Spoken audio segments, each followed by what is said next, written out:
नमस्कार, आज आम्ही तुम्हाला दाखवणार आहोत बांबूच्या कोंबाची भाजी। ही बघा, हे बांबूचे कोंब आहे, त्याचे असे सर्कलमध्ये पीस करून आणले। आता ह्याला शिजवून घ्यायचं आहे।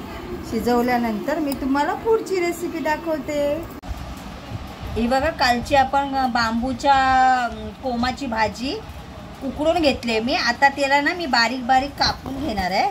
ते असं बारीक कापवायचं आहे बघा, ते असं बारीक कापून नंतर त्याची आपण भाजी बनवायची। ती भाजीची रेसिपी मी तुम्हाला दाखवणार आहे थोड्या वेळाने। हे बघा, आता कापून घेते, बारीक बारीक कापायची।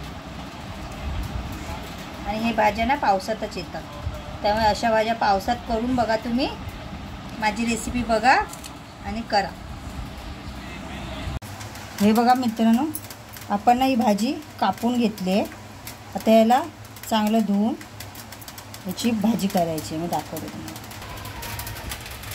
हे बघा, 2 पळी तेल टाकलंय।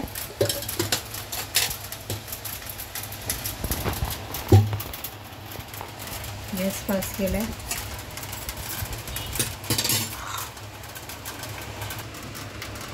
कांदा आणि थोडीशी अद्रक लसूणची पेस्ट।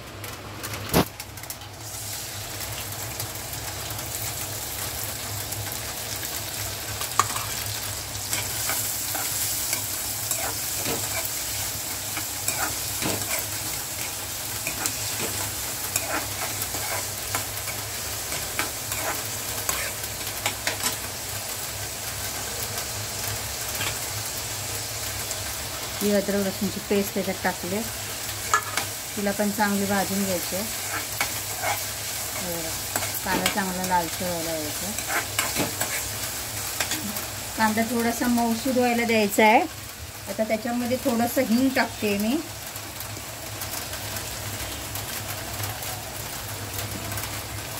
हे बघा, बाहेर मस्तपैकी पाऊस लागतोय।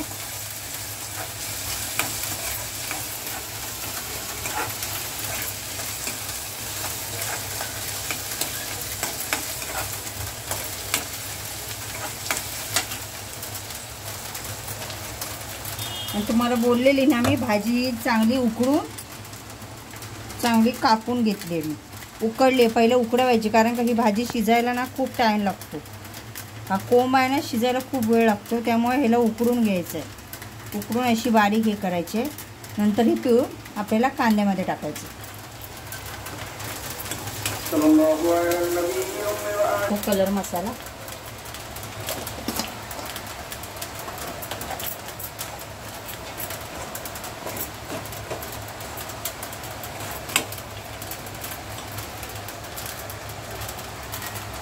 तुमच्या तिखटाप्रमाणे, तुम्हाला जेवढा तिखट हवा असेल त्याप्रमाणे तुम्ही तिखट मसाला टाका। हा मालवणी मसाला 1.5 चमचा।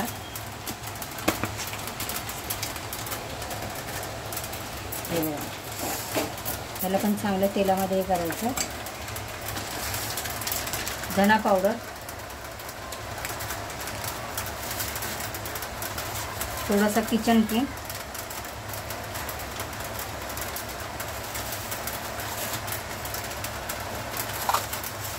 थोडासा चिकन मसाला टाकते। का सांगा, कारण हे चिकन सारखं लागतं।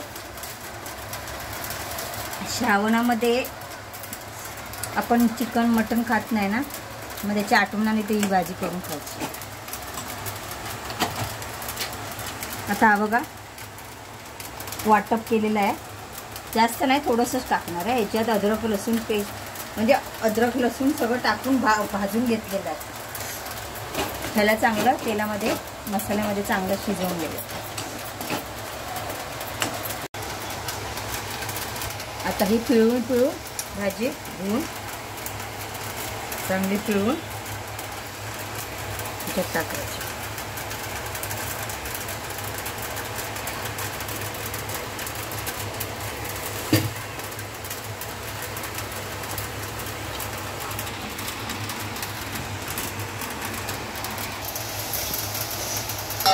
आता या वाटपामध्ये पूर्ण एकजीव करून द्यायचं।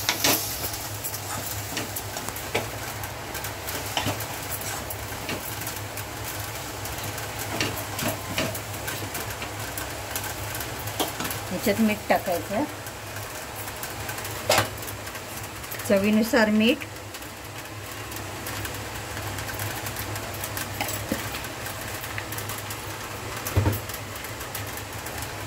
गरम पाणी केलेलं आहे.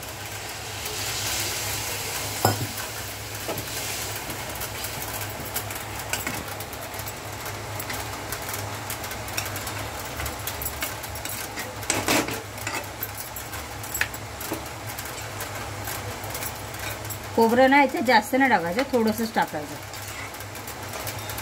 चिकन सारखी लागते भाजी.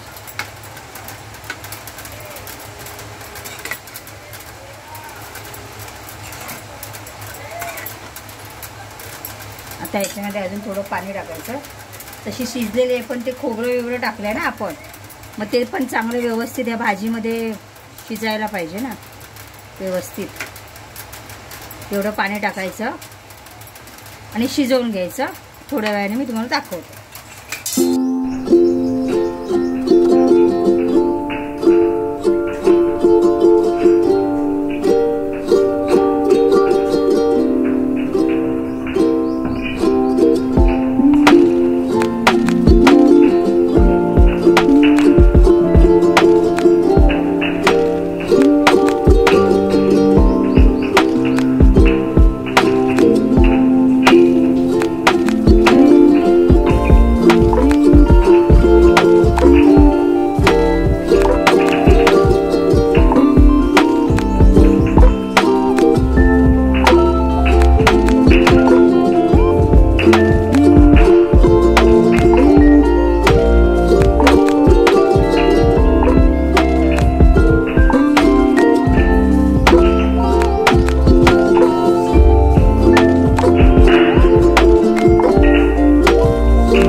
ही बघा आपली भाजी तयार झाली. आता ह्याच्यावरती मी कोथिंबीर शिवरते.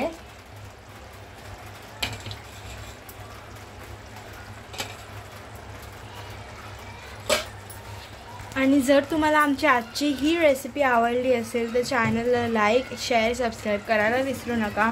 आणि तुमच्या पद्धतीमध्ये ही भाजी कशी बनवता तेही आम्हाला कमेंटमध्ये सांगा. Till that take care and bye bye. तुम्हीही बनवा अशी टेस्टी रेसिपीज.